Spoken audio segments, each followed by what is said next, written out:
नमस्कार दोस्तों, मैं मनीष कुमार आपका बहुत बहुत स्वागत करता हूं आपके अपने YouTube channel Manish study point से। दोस्तों आज है 3 मई, तो 3 मई से संबंधित जितनी भी करंट अफेयर की घटनाएं हैं उन पर डिस्कस कर लेते हैं। तो 3 मई से पहला क्वेश्चन है, हाल ही में किस राज्य के काले चावल, और इनके लिए चा खाओ के भी नाम से जानते हैं, तो किस राज्य के काले चावल को GI टैग प्रदान किया गया है? तो ये काले चावल हैं जिनके लिए GI टैग प्रदान किया गया है, ये हैं मणिपुर राज्य के। मणिपुर राज्य में पाए जाते हैं ये काले चावल, और इनके लिए मणिपुर राज्य में चा खाओ के नाम से जाना जाता है, जिसके लिए अब जियोग्राफिकल इंडिकेशन मतलब कि भौगोलिक संकेत मिल चुका है। तो GI टैग कैसे मिला है? तो काले चावल के लिए ये कहाँ के हैं? तो ये मणिपुर के हैं। और इसके साथ साथ कुछ अन्य राज्यों के में भी GI टैग मिले हैं, तो मैंने एक ही क्वेश्चन में सभी कंबाइंड किए हैं। तो गोरखपुर का जो टेराकोटा है, इस गोरखपुर के टेराकोटा के लिए, जो कि उत्तर प्रदेश में पड़ता है गोरखपुर, और इसके लिए भी अभी GI टैग प्रदान किया गया है। उसके बाद तमिलनाडु की कदलाई मितई, तमिलनाडु की कदलाई मितई को फिलहाल में GI टैग दिया गया है। और ये जो कदलाई मिठाई है ये होती क्या है? तो ये वो टिक्की होती है जो गुड़ मूंगफली से बनी रहती है, तो वो वाली ये टिक्की रहती है। और कदलाई मिठाई ये गुड़ मूंगफली और तमिलनाडु में एक नदी पाई जाती है जिसका नाम है थामी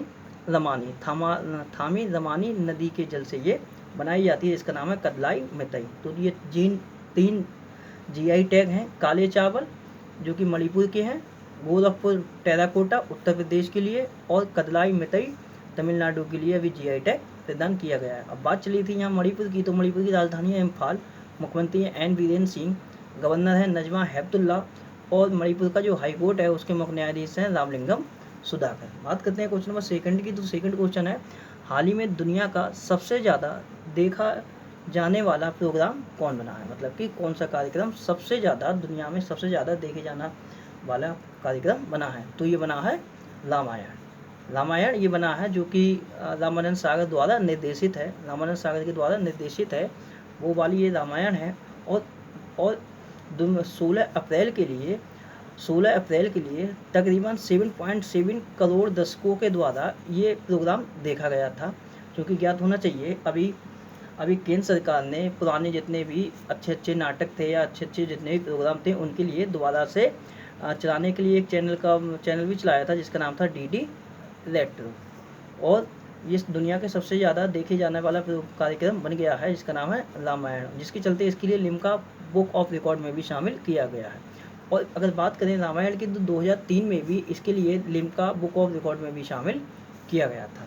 अब बात करते हैं क्वेश्चन नंबर 3 की। तो तीसरा क्वेश्चन है, हाल ही में मरकॉम इंडिया रिसर्च द्वारा जारी रिपोर्ट के अनुसार दुनिया के सबसे बड़े सोलर मार्केट में भारत किस स्थान पर? तो ये एक रिपोर्ट जारी हुई है, और इस रिपोर्ट में दुनिया के जितने भी बड़े सोलर मार्केट हैं उनकी रैंकिंग जारी की गई है। तो इस रैंकिंग में जो भारत का जो स्थान है वो है तीसरा स्थान, मतलब कि सोलर मार्केट में भारत तीसरे स्थान पर है। अगर बात करें पहले स्थान पर, तो पहले स्थान पे है चाइना और दूसरे स्थान पे है अमेरिका।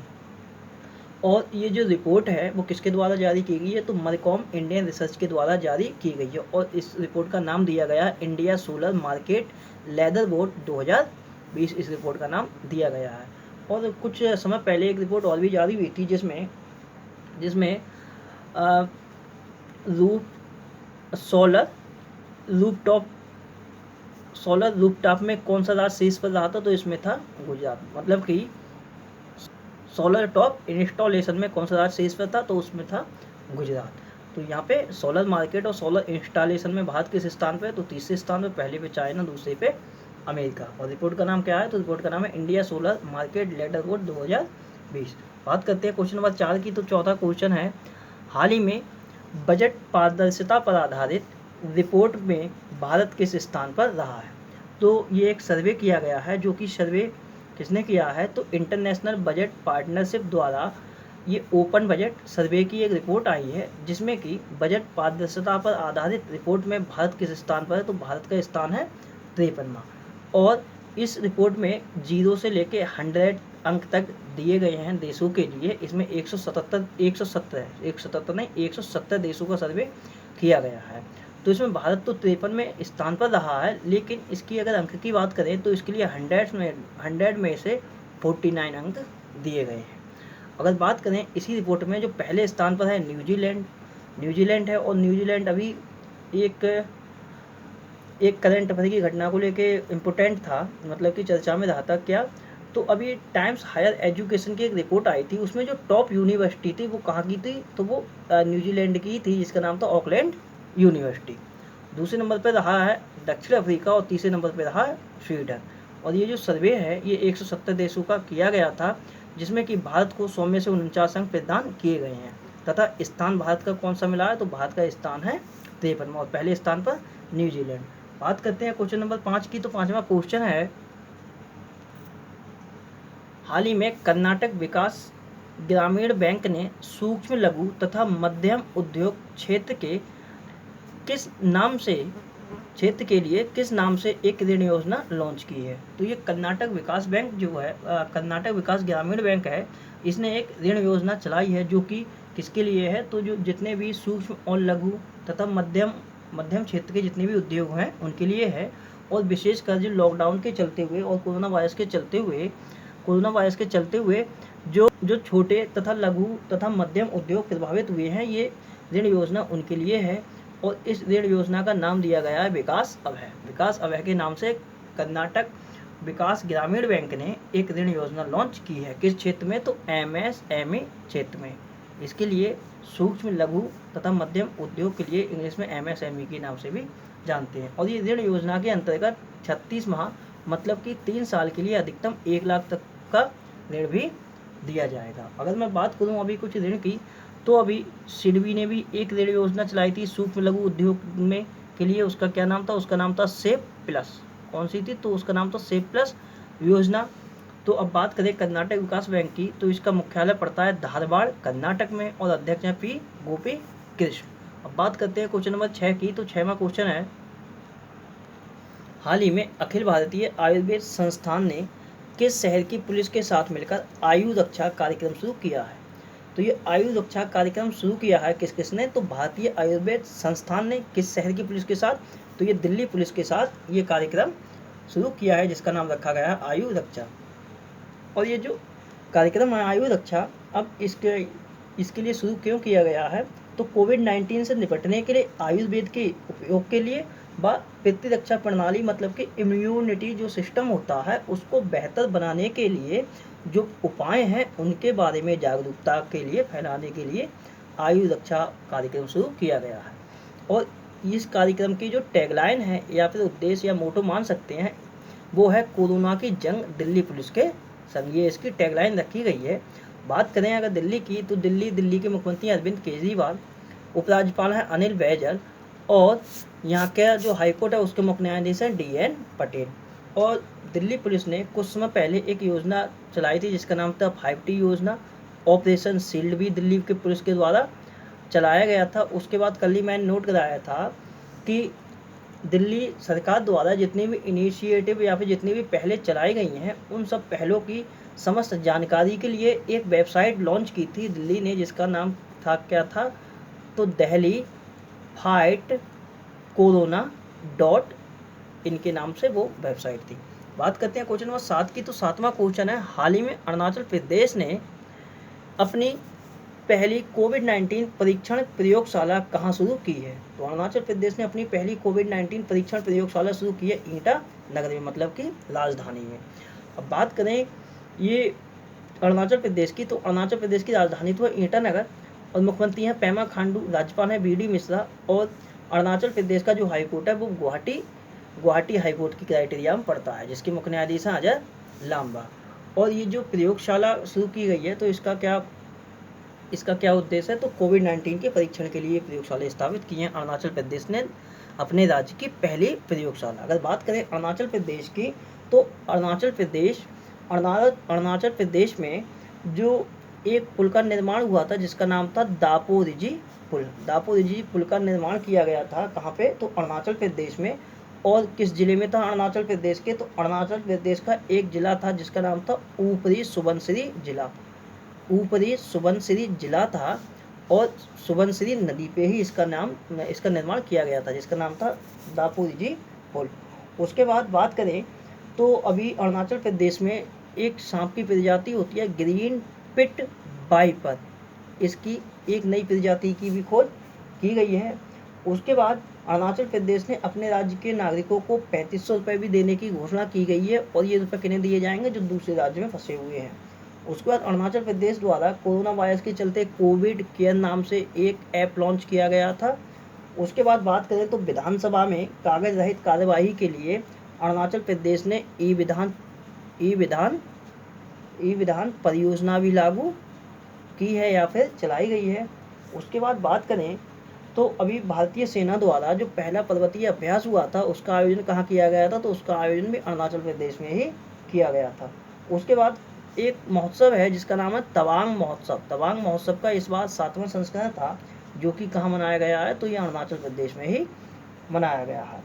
उसके बाद परशुराम कुंड मेला का आयोजन किया गया था, वो भी कहाँ किया गया, तो वो भी अरुणाचल प्रदेश में ही किया गया था।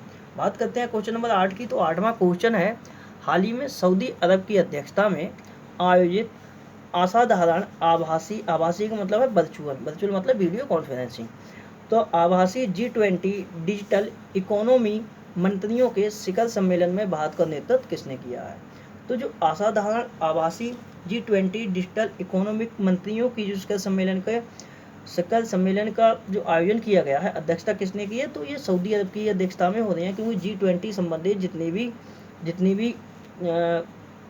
जितने भी सम्मेलन आयोजन किए जा रहे हैं तो उसकी अध्यक्षता सऊदी अरब के ही पास है 2020 की। तो इस शिखर सम्मेलन में भाग लिया है रविशंकर प्रसाद ने। और रविशंकर प्रसाद कौन है, तो ये केंद्रीय इलेक्ट्रॉनिक सूचना प्रसारण मंत्री हैं भारत के, तो इन्हीं के द्वारा भारत की तरफ से प्रतिनिधित्व किया गया है। और इसकी अध्यक्षता किसने की है, तो सऊदी अरब ने की है। अगर बात करें ये जो आयोजन हुआ था इसका मेन पर्पज क्या था, तो संचार के जो बुनियादी ढांचे हैं उनको मजबूत करने के लिए और साइबर सुरक्षा में सुधार करने के लिए और स्वास्थ्य देखभाल में डिजिटल समाधान करने के लिए यहाँ पर चर्चा की गई थी। अब बात करें G20 से अभी कुछ समय पहले ही G20 वित्त मंत्रियों की बैठक का भी आयोजन किया गया था। अध्यक्षता तो सऊदी अरब ने ही की थी, लेकिन मैं बता रहा हूँ भारत का प्रतिनिधित्व तो उसमें वित्त मंत्री वाला हुआ था, तो भारत के वित्त मंत्री जो हैं निर्मला सीतारमण, उनके द्वारा की गई थी। उसके बाद बात करेंगे ऊर्जा मंत्री G20 की जो ऊर्जा मंत्रियों की जो बैठक हुई थी वो भी सऊदी अरब की अध्यक्षता में हुई थी, और उसमें भारत का प्रतिनिधित्व किसने किया था, तो ऊर्जा और पेट्रोलियम मंत्री धर्मेंद्र प्रधान के द्वारा किया गया था। और ऊर्जा मंत्री की जो बैठक हुई थी उसी में भारत को ऊर्जा खपत का सबसे बड़ा केंद्र भी घोषित किया गया था। बात करते हैं क्वेश्चन नंबर 9 की। तो 9वां क्वेश्चन है, हाल ही में ऑस्ट्रिया में भारत के अगले राजदूत के रूप में किसे नियुक्त किया गया है, तो ऑस्ट्रिया, यहाँ ऑस्ट्रेलिया नहीं है, यहाँ है ऑस्ट्रिया। तो ऑस्ट्रिया में भारत के अगले राजदूत के रूप में नियुक्त किए गए हैं जयदीप मजूमदार। और जयदीप मजूमदार 1989 बैच के IFS ऑफिसर हैं। अगर बात करें ऑस्ट्रिया की, तो ऑस्ट्रिया की राजधानी कहाँ है, वियना। और वियना में क्या है, तो ओपेक का मुख्यालय है, मतलब कि पेट्रोलियम जो भी संगठन पेट्रोलियम का सबसे बड़ा संगठन है उसका मुख्यालय कहाँ है, तो ऑस्ट्रिया वियना में ही पड़ता है। मुद्रा है यहाँ की यूरो, और चांसलर हैं ऑस्ट्रिया के सेबेस्टियन कुर्ज। और ये तो हो गए ऑस्ट्रिया में भारत की तरफ से राजदूत जिनका नाम है जयदीप सरकार। अच्छा, एक और राजदूत नियुक्त हुए हैं जो कि स्लोवानिया में नियुक्त हुए हैं, तो मैंने अलग क्वेश्चन नहीं बनाया, इसी में मैंने ऐड किया है। तो स्लोवेनिया में जो भारत के अगले राजदूत नियुक्त हुए हैं उनका नाम है नम्रता एस कुमार, और ये 1997 बैच के एक IFS ऑफिसर हैं।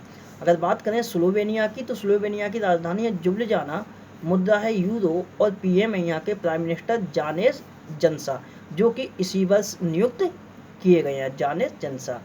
तो ऑस्ट्रिया में जयदीप मजूमदार और स्लोवेनिया में नम्रता एस कुमार। अब बात करते हैं, अभी मैंने कल 2 क्वेश्चन और नोट कराए थे, वो भी राजदूत के थे, वो भी नियुक्त किए गए हैं, तो उनके रिवीजन देख लेते हैं। तो एक तो पीयूष श्रीवास्तव नियुक्त किए गए थे, ये मैं कल लिखवा चुका हूँ। ये किस देश में भारत की तरफ से राजदूत बने थे, तो ये बहरीन में भारत के राजदूत बने हैं पीयूष श्रीवास्तव। और दीपक मित्तल बने हैं कतर में भारत की तरफ से राजदूत।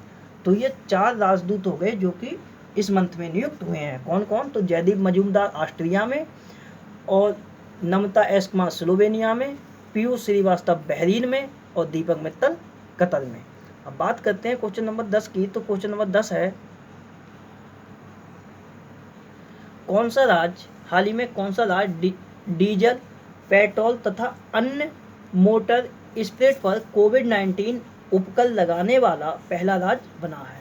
तो जितने भी डीजल, पेट्रोल और अन्य जितने भी मोटर वाहन हैं उन पर कोविड-19 उपकर, ये एक प्रकार का सेस है, मतलब कि टैक्स बोल सकते हैं। तो एक प्रकार का टैक्स है जो कि लगाया गया है नागालैंड के द्वारा, और नागालैंड के द्वारा लगाया गया है। तो इसके तहत क्या होगा, जो डीजल है, डीजल का जितना भी बेस प्राइस है उसमें 5 रुपये की वृद्धि की गई है, और पेट्रोल में 6 रुपये की वृद्धि की गई है, जो भी उसका बेस प्राइस है उसमें।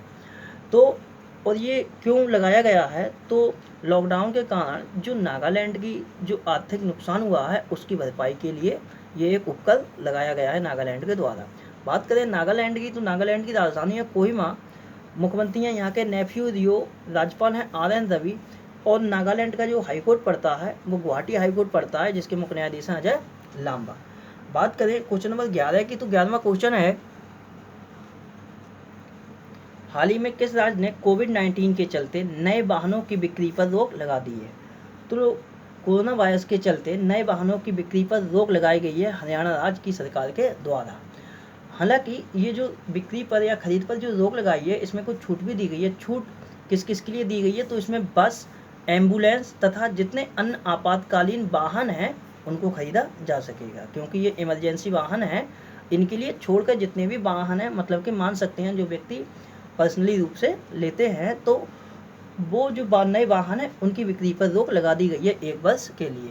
अगर बात करें हरियाणा की, तो हरियाणा की राजधानी है चंडीगढ़, यहाँ के मुख्यमंत्री हैं मनोहर लाल खट्टर, राज्यपाल हैं सत्यदेव नारायण आर्य, और मुख्य न्यायाधीश हैं हरियाणा का हाईकोर्ट कहाँ पड़ता है, तो चंडीगढ़ हाईकोर्ट, उसके मुख्य न्यायाधीश कौन है, तो रविशंकर झा।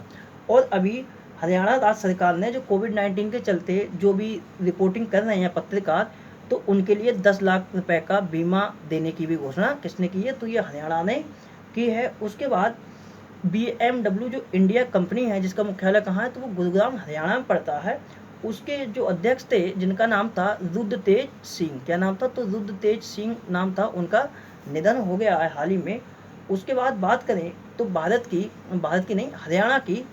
हरियाणा की एक एयरलाइंस है जिसका नाम है स्पाइस जेट, क्योंकि स्पाइस जेट का मुख्यालय कहाँ है, तो हरियाणा के गुरुग्राम में है। तो स्पाइस जेट देश की पहली कार्गो ऑन सीट फ्लाइट का संचालन करने वाली भी एयरलाइंस बन गई है। उसके बाद अगर बात करेंगे हरियाणा की, तो अभी जो विश्व कुश्ती चैंपियनशिप की एक रैंकिंग जारी हुई थी, जिसमें कि जो हरियाणा के कौन है, तो हरियाणा के एक पहलवान है जिनका नाम है बजरंग पुनिया। इनके लिए 65 किलोग्राम भार वर्ग में द्वितीय स्थान दिया गया था, और पहला स्थान दिया गया था रसिया के थे जिनका नाम था गदजी मुराद रशीदू। क्या नाम था, तो गदजी मुराद रशीदू था। उसके बाद बात करें तो अखिल भारतीय पुलिस एथलेटिक्स जो चैंपियनशिप हुई थी उसका भी आयोजन हरियाणा में किया गया था। हरियाणा में कहाँ पे, तो पंचकुला में। हरियाणा में एक जगह पड़ती है पंचकुला, वहाँ पे ही Akhil Bharatiya police athletics championship की शुरुआत की गई थी। उसके बाद जो 2022 में राष्ट्रमंडल निशानेबाजी और तीरंदाजी जो चैंपियनशिप होगी वो कहाँ होगी, तो हरियाणा और पंजाब की राजधानी कहाँ है, चंडीगढ़, तो ये चंडीगढ़ में की जाएगी। उसके बाद बात करें तो जो हरियाणा के एक जैवलिन थ्रो खिलाड़ी हैं जिनका नाम है अमित दहिया इनका नाम है, और अमित दहिया पर नाडा द्वारा 4 साल का प्रतिबंध भी लगाया गया है। उसके बाद अंबाला सिटी का नाम बदल के किसके नाम पे रखा गया है, तो सुषमा स्वराज के नाम पर रखा गया है। बात करेंगे तो कुछ समय पहले हरियाणा राज्य की जो सरकार है उसने घोषणा की थी। क्या घोषणा की थी, तो उस घोषणा में ये कहा गया था कि ओलंपिक में जो भी व्यक्ति मतलब कि हरियाणा संबंधित अगर कोई भी खिलाड़ी जो ओलंपिक में स्वर्ण पदक लाएगा जीत के, उसके लिए 6 करोड़ रुपए दिया जाए। कितने, तो 6 करोड़ रुपए दिया जाएगा। उसके बाद जो हरियाणा राज्य का खिलाड़ी अगर एशियाई खेलों में स्वर्ण पदक जीतेगा तो उसके लिए 3 करोड़ रुपए दिया जाएगा। उसके बाद जो ओलंपिक खेल होते हैं, ओलंपिक खेल में अगर कोई हरियाणा का खिलाड़ी पार्टिसिपेट करता है तो उसके लिए 15 लाख रुपए देने की भी घोषणा की थी, तो ये हरियाणा राज्य सरकार ने की थी। उसके बाद यहाँ पे जो पढ़ने की आदत थी, पढ़ने की आदत को बढ़ावा देने के लिए एक रीडिंग मिशन भी चलाया गया है, जो कि हरियाणा राज्य ने चलाया है। उसके बाद बात करें तो हॉकी इंडिया सीनियर महिला राष्ट्रीय जो चैंपियनशिप 2020 हुई थी, उसका खिताब भी हरियाणा राज्य की टीम ने ही जीता था। उसके बाद कुछ समय पहले मुख्यमंत्री परिवार समृद्धि योजना भी हरियाणा के द्वारा लॉन्च की गई थी, और हरियाणा की एक पैरा एथलीट है जिनका नाम है दीपा मलिक इनका नाम है। उनके लिए भारतीय पैरा ओलंपिक समिति का अध्यक्ष भी चुना गया है। उसके बाद जो 34वां सूरजकुंड अंतर्राष्ट्रीय शिल्प मेले का आयोजन हुआ था, वो कहाँ हुआ था, तो वो हरियाणा के फरीदाबाद में हुआ था। और जो हरियाणा का झज्जर जिला है, उसमें भारत का सबसे बड़ा कैंसर अस्पताल भी स्थापित किया गया है। और कुछ समय पहले मजदूर तथा किसानों को मतलब भरपेट भोजन देने हेतु 10 रुपये में एक अटल किसान मजदूर कैंटीन नाम से एक कैंटीनों की भी स्थापित की गई थी। उसके बाद जो पेंडिंग काम थे, मतलब कि सरकारी फाइलों को शीघ्रता से निपटाने के लिए विभागीय कार्यों में तीव्रता लाने के लिए एक रन थ्रू फाइल प्रणाली भी चलाई थी हरियाणा राज्य सरकार ने। बात करें क्वेश्चन नंबर 12 की, तो 12वां क्वेश्चन है, हाल ही में विज्ञान तथा प्रौद्योगिकी विभाग ने कोविड-19 की जागरूकता के लिए किस कार्यक्रम की शुरुआत की है। तो ये विज्ञान तथा प्रौद्योगिकी विभाग मतलब कि department of science and technology, इसके लिए इंग्लिश में शॉर्ट में DST बोलते हैं, मतलब department of science and technology. तो विज्ञान तथा प्रौद्योगिकी विभाग ने कोविड-19 की जागरूकता के लिए एक कार्यक्रम की शुरुआत की है, और इस कार्यक्रम का नाम रखा गया है यस पढ़िए या फिर यास पढ़िए। तो इस कार्यक्रम का नाम रखा गया है यस। अगर बात करें यहाँ पे यस की, तो यस की फुल फॉर्म होती है, ये बाई ASH है, तो बाई से होता है ईयर, तो इसकी फुल फॉर्म है year of awareness on science and health. क्या है इसकी फुल फॉर्म, तो year of awareness on science and health. अगर बात करें यहाँ पे विज्ञान तथा प्रौद्योगिकी विभाग मतलब कि DST की, तो DST फुल फॉर्म होती है department of science and technology. जो DST है मतलब कि department of science and technology, यह विज्ञान तथा प्रौद्योगिकी जो मंत्रालय है उसके अधीन कार्यरत एक विभाग है। अगर बात करें विज्ञान तथा प्रौद्योगिकी मंत्रालय की, तो मंत्री कौन है, तो डॉक्टर हर्षवर्धन है। और बात करें विज्ञान तथा प्रौद्योगिकी विभाग की, तो इसका गठन हुआ था 1971 में, और सचिव कौन है, तो सचिव है आशुतोष शर्मा। बात करते हैं क्वेश्चन नंबर 13 की, तो 13वां क्वेश्चन है, हाल ही में जर्मनी ने लेबनान की किस पार्टी को आतंकवादी संगठन घोषित किया है। तो जर्मनी ने लेबनान की एक पार्टी है जिसका नाम है हिजबुल्लाह संगठन। ये एक राजनीतिक पार्टी है जिसके लिए जर्मनी ने आतंकवादी संगठन घोषित कर दिया है। बात करें इस संगठन की, तो ये लेबनान की जो शिया इस्लामीवादी राजनीतिक पार्टी है। और अगर बात करें जर्मनी की, क्योंकि जर्मनी ने इसके लिए हिजबुल्लाह संगठन के लिए आतंकवादी संगठन घोषित किया है, तो जर्मनी की राजधानी है बर्लिन, मुद्रा है यूरो, और चांसलर हैं जर्मनी की एंजेला मर्केल।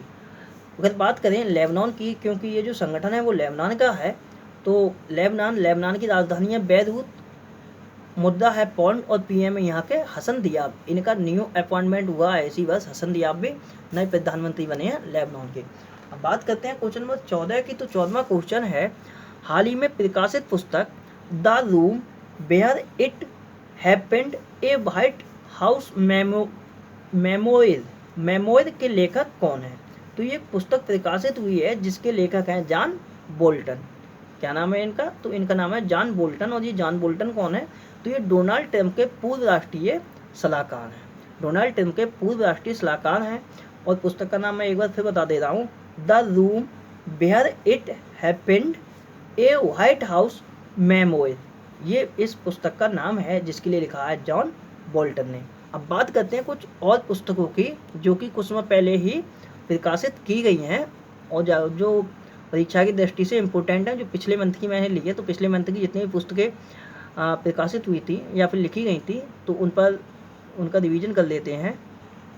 तो एक पुस्तक लिखी गई थी PV सिंधु के जीवन पर आधारित एक पुस्तक थी जिसका नाम था shuttling to the top the story of PV Sindhu. जिसके लेखक कौन थे, तो ये पुस्तक लिखी गई थी V कृष्णा स्वामी के द्वारा। अगर बात करें और इस पुस्तक में क्या था, तो इस पुस्तक में PV सिंधु ने अपनी ज़िंदगी में कौन कौन सी चुनौतियों को पार किया था एक मुकाम तक पहुंचने के लिए, तो इसमें वो सब जीवनी लिखी हुई है। एक और पुस्तक हुई थी जिसका नाम था how the onion got its layer, ये हाल ही में मतलब लिखी गई है, और जिसके लिए अभी जिसका केवल मतलब कि ऑडियो वर्जन रिलीज हुआ है, क्योंकि अभी लॉकडाउन के चलते सभी चीज़ बंद है, तो इसका केवल ऑडियो वर्जन आया है। तो ये लिखी है सुधा मूर्ति ने। उसके बाद द विजयनाट सीरीज सीजन 1, तो ये भी एक पुस्तक का नाम था, इम्पोर्टेंट पुस्तक है ये, और ये सटलिंग टू द टॉप वाली। तो द विजयनाट सीरीज सीजन 1 ये पुस्तक लिखी थी कोबे ब्रायंट और वेस्ले किंग ने। किसने? कोबे ब्रायंट और वेस्ले किंग। और कोबे ब्रायंट कौन है? तो ये एक बास्केटबॉल के प्लेयर थे, हालांकि अब नहीं है, क्योंकि जनवरी में एक प्लेन दुर्घटना हुई थी जिसमें कोबे ब्रायंट और इनकी 13 साल की पुत्री की मौत हो गई थी। तो ये कोबे ब्रायंट ने लिखी है। और कोबे ब्रायंट से संबंधित एक क्वेश्चन और है कि कोबे ब्रायंट के लिए पैट्रिक बोमेन के साथ में नेस्मिथ हॉल ऑफ फेम में शामिल किया गया है। तो ये कोबे ब्रायंट तथा वेस्ले किंग ने लिखी है। नेक्स्ट पुस्तक है मेमोरीज एंड मिस इन्फॉर्मेशन, ये पुस्तक लिखी है जिम कैरी और दाना बाचून ने। नेक्स्ट है the art of her deal the untold story of Melania Trump, ये मेलानिया ट्रंप के जीवन पर आधारित एक पुस्तक है जो कि लिखी है मैरी जॉर्डन ने। नेक्स्ट पुस्तक है हाउ कंटेजन वर्क्स, ये पुस्तक इंपॉर्टेंट है क्योंकि ये कोरोना वायरस पर लिखी हुई पुस्तक है, हाउ कंटेजन वर्क्स, जो कि लिखी है पाउलो ग्यूरो डार्नो ने। और नेक्स्ट है the death of Jesus, the death of Jesus, इस पुस्तक को लिखा है J.M. कोएट जी ने। बात करते हैं क्वेश्चन नंबर 15 की। तो 15वां क्वेश्चन है, हाल ही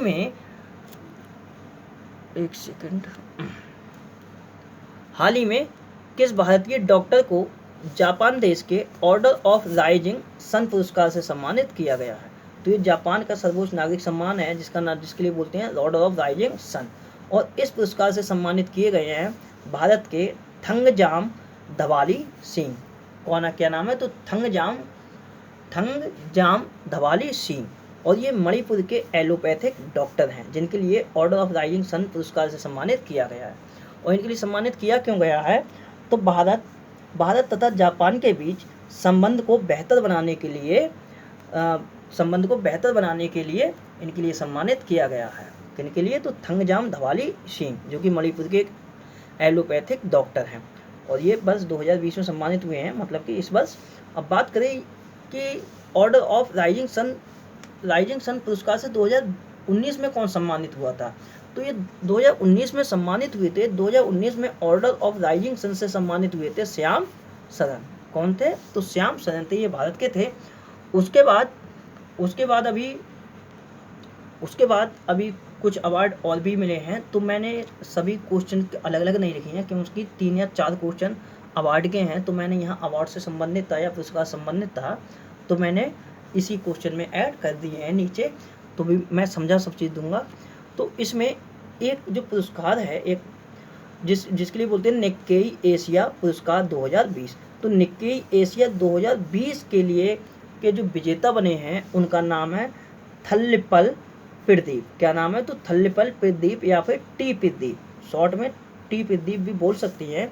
ये भारत के हैं और IIT जो मद्रास है उसके ये प्रोफेसर हैं। कौन? थल्लिपल प्रदीप। और इनके लिए ये पुरस्कार क्यों दिया गया है, मतलब दिया नहीं गया है अभी, हालांकि नामांकित किए गए हैं ये, मतलब कि विजेता घोषित हो गए हैं। तो ये विज्ञान तथा प्रौद्योगिकी क्षेत्र में अहम योगदान के लिए निक्केई एशिया पुरस्कार 2020 इनके लिए मिला है।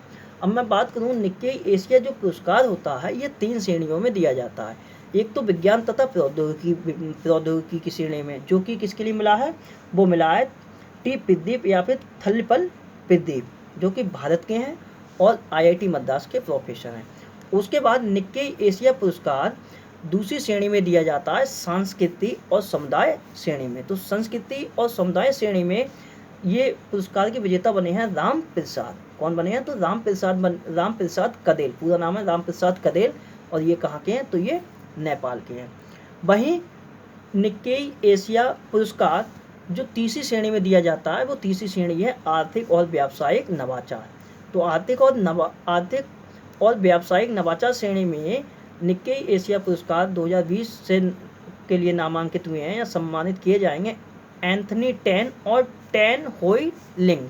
ये दोनों कहाँ के हैं? तो ये मलेशिया के हैं। तो निक्केई एशिया पुरस्कार जो है वो 3 श्रेणियों में दिया जाता है। विज्ञान तथा प्रौद्योगिकी क्षेत्र में किसको मिला है? टी दीप के लिए मिला है, और यही इम्पोर्टेंट है क्योंकि ये इंडियन है।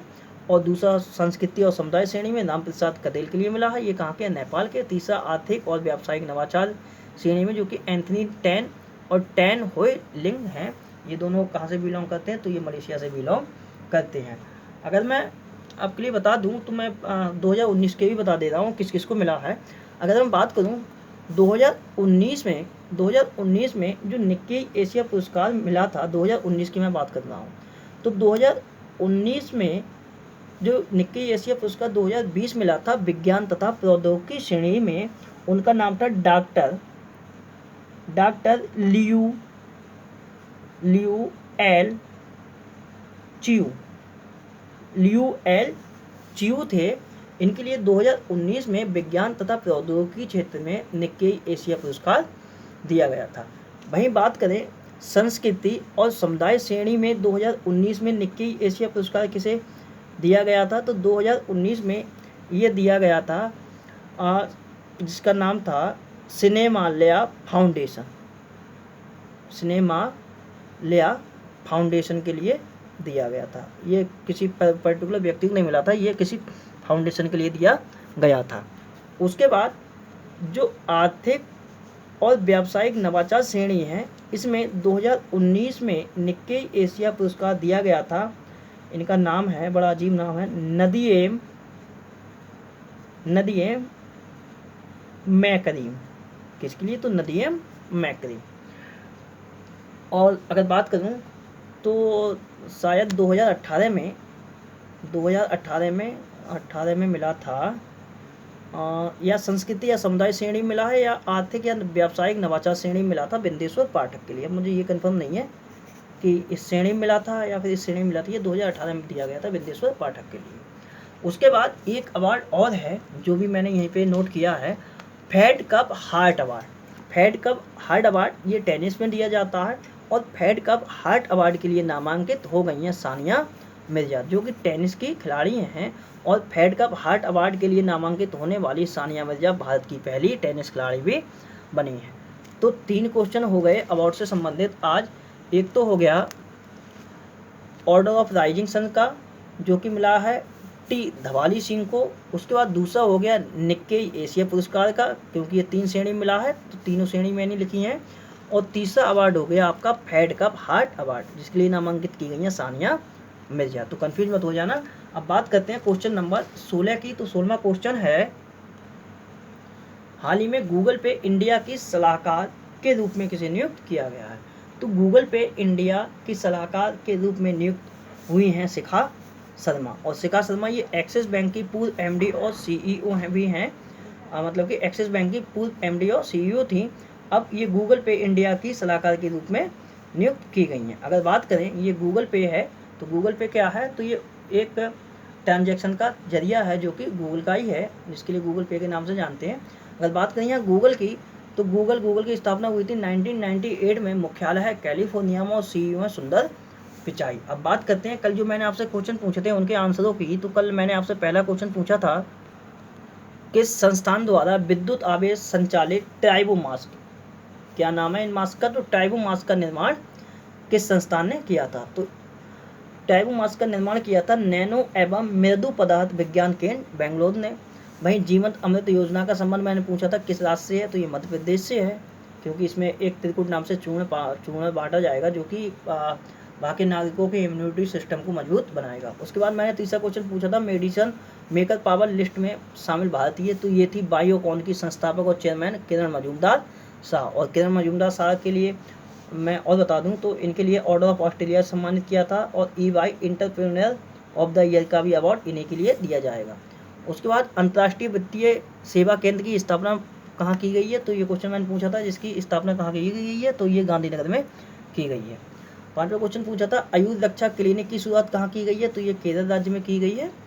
उसके बाद 6वां क्वेश्चन पूछा था किस देश द्वारा बाउंस बैंक लोन स्कीम की शुरुआत की गई है? तो ये ब्रिटेन के द्वारा की गई है। उसके बाद मैंने पूछा था लास्ट क्वेश्चन 2021 में विश्व मुक्केबाजी चैंपियनशिप की मेजबानी कौन सा देश करेगा? तो ये सर्बिया करेगा। हालांकि पहले भारत भारत मेज़बानी करने वाला था, लेकिन जो फ़ीस होती है मेज़बानी फ़ीस उसको देने में लेट हो गया था, जिसके चलते मेज़बानी भारत से हटाकर सर्बिया के लिए दे दी गई थी। और आज से आपके लिए क्वेश्चन है, यूएन में भारत के नए स्थायी प्रतिनिधि कौन नियुक्त हुए हैं? ये सैयद अकबरुद्दीन मत लिख देना, मैं नए वाले पूछ रहा हूँ जो कि सैयद अकबरुद्दीन का जगह लेंगे। तो यूएन मतलब संयुक्त राष्ट्र में। उसका दूसरा क्वेश्चन बताना है, किस राज्य द्वारा उम्बारे आंगनवाड़ी पहल की शुरुआत की गई है? तीसरा क्वेश्चन बताना है, CUPB कोविड-19 पोर्टल लॉन्च करने वाली यूनिवर्सिटी कौन सी है?